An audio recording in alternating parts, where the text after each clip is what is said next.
So it's time for us to go and take a look at the iPhone 14 and see how this phone has held up in 2023 so far. Now, I will tell you, when this phone first came out in 2023 or 2022, I was fairly overwhelmed. Was not the biggest fan of this phone. Of course, I'm going to buy it, review it, and probably keep it and probably collect dust on it. But I definitely did think that this was a good, decent stopgap year for the iPhone 15s. Because it looks like the 15s are going to be insane. And with a phone like an iPhone 14, I mean, it's going to be very interesting what Apple decides to do here, in my opinion. Now, the first thing I want to state is that this phone is still worth buying. It's still a good phone if you want to go and buy one. But I don't know if it'd be the first iPhone I would recommend people to buy. And I'll kind of save that for the end of this video for some phones I would recommend buying. But with an iPhone 14, the display, the body, that everything is a recycle almost of the iPhone 13, which is kind of a recycle of an iPhone 12, which looked very similar to the iPhone 11, which looked very similar to the iPhone. You kind of see what I'm getting here, right? Every iPhone for the last couple of years has looked kind of the same. And even if this iPhone ends up getting that dynamic island, which is probably going to be happening with the iPhone 15s, I think the design of this phone is still getting a little old. It doesn't mean it's a bad looking phone. I like it. But when I look at something like the iPhone, when I look at something like even like the Google Pixels, I feel like Google has done more in the last 5 years with their design than probably Apple has done. I feel the same exact way with Samsung. When you look at like the Samsung Galaxy S10 to the Galaxy S20 to the S21 to the S22 to the S23, there's been notable design changes basically all throughout. And the S10 just came out in 2019. And I feel like with the, iPhone 11 Pro that came out in 2019, if you look at that phone and if you look at the iPhone 14 Pro, clearly there are some big differences, but there are a lot of similarities too, especially with the iPhone 14 if you compare it against the iPhone 11, in my opinion. So that's kind of one thing I wanted to get out, but I will still say the body has held up fairly well. We all kind of know that. On the front, we are getting a 6.1-inch Super Retina XDR OLED display, 1170p, so it's a good looking panel. I've never really had too many issues with these panels. There were some pink screen issues, I think, when this phone first came out, but Apple was quick to address them, so there's not even a big point of kind of looming on that for a long time. But I will tell you with the display, I know I'm kind of picking on this phone a lot, but even when compared to the Galaxy S23 or the S22 or the Galaxy S21 or the Galaxy S20, this is still not as good of a display as those devices. And I would even argue that a Pixel 6a, no, I won't say that. I will say the Pixel 6 display might be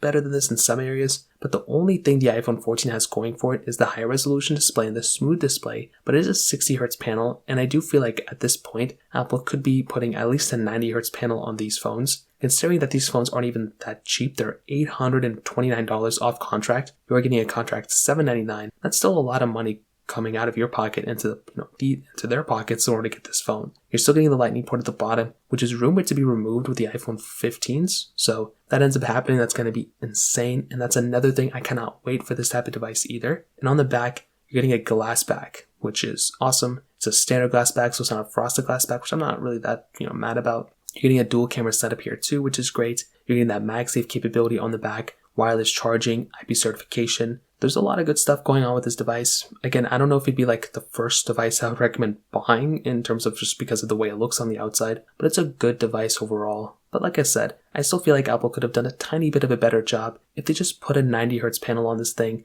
if they put maybe like a change in the body, something like other than the iPhone 13, like it's the same exact thing as the iPhone 13 in my opinion. Now, in terms of the camera side of things, I've always felt like Apple has done a really good job with their cameras. You're getting a dual camera setup on the back. So you're getting a 12 megapixel wide angle lens, then a 12 megapixel ultra wide camera, and on the front, you're getting a 12 megapixel wide angle lens as well. Now, I personally do think that this type of camera is honestly pretty decent. So you're getting 4K at 60 on the back and 4K at 60 on the front. And this type of camera I think is very, very solid. So for one, although it doesn't have a telephoto lens, so you are dropping that lens if you're not getting the 14 Pro or even the 13 Pro, I still think this thing is pretty solid. I don't really even use my camera that much. And if I am using a camera, it's usually my front-facing camera if I'm being honest. So with a device like this, I don't really find myself, even with my current iPhone, picking up my iPhone to, use it. But I will say, I do appreciate that we do have cinematic mode now. It's a really nice feature. And I do appreciate, the camera on this thing. Like, it's a very smooth camera. The quality of the camera is very predictable. You know what you're getting at all times. The videos are very solid as well. And the audio is pretty decent. But I don't think this is an amazing camera. I don't think it's like better than any, I think it's better possibly than some of the Pixel cameras. But I think Samsung is still killing it. And I think they have it the best. So until Apple kind of does more things in that direction, I think this is always going to be at a standstill in some ways. So take it as you will, but that's kind of how I see the iPhone 14 camera from that perspective. Now, in terms of the software and the longevity portion, this phone has gotten so many updates, it's not even funny. And this phone is only going to be getting even more updates in the future. So with a phone like the iPhone 14, this device is just getting started. So you really have to remember that. For the most part, this phone, is still going to be supported for many, many years. And when I'm, looking at a phone like the iPhone 14, I feel like with software, it's always like whatever phone this version, like your experience with this phone the day you get it, it's going to be very different than the way it's going to end off at. So when I look at the iPhone, 6S, for example, the version of software it started off with, it was like iOS 9 or iOS 8. It was probably iOS 9. That thing lasted so long, and by the time it was on iOS 15, lots of things have changed. With the iPhone 14, it's basically the same exact way. Lots of things that are going to be changing, and I'm really, really happy about that. So we'll see how it goes, but I still think the iPhone 14 is in a very good spot with software. Now, in terms of performance, this was another thing that really irked me about this phone. It has the Apple A15 Bionic chip inside of it with 6 gigs of RAM. Now that A15 Bionic is basically a recycled chipset from the iPhone 13 and 13 Pro. More so the 13 Pro, but I still throw the 13 in there because it's almost the same thing. And what's crazy is that Apple could have just put the A16 chip here. I understand what they're doing. They just want to make bigger differences between the Pro models and the standard models, which makes sense. But I still feel like Apple could have done a little bit of a better job, like maybe do something else different. They did give this more RAM than the iPhone 13, so I think that's a pretty big deal. But still, I feel like for the most part, Apple could have done a little bit of a better job here. But the performance has been very solid. I've had a really, really good time with their performance, with at least the performance of this chipset. And I think that's something that's really cool that speaks volumes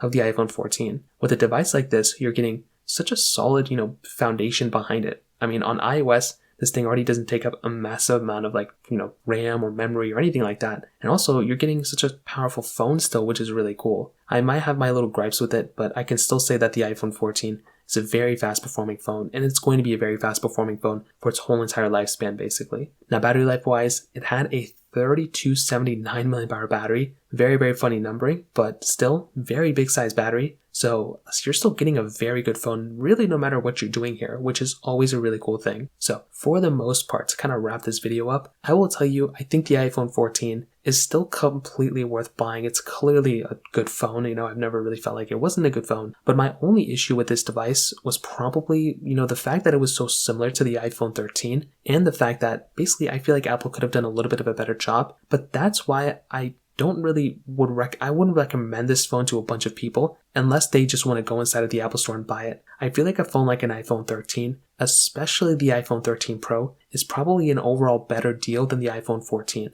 And I felt this way pretty much since day one. Since the iPhone 14 Pro pretty much came out, I was looking at that and I was looking at my iPhone 13 Pro and I'm like, man, the iPhone 13 Pro still is holding up very, very well. So I think there's still lots of things that are going to be happening here for these iPhones for the next couple of years. But I do feel like in this day and age, possibly the iPhone 14, maybe will age a little bit better than it currently, kind of released with. But I guess we'll wait and see what happens. If you have any other thoughts or questions, let me know in the comment section below. Hit the like button, that would mean so much, but definitely hit that subscribe button. More importantly than everything else, I love every single one of you guys. Hopefully I'll catch you guys in the next video. Peace out till then.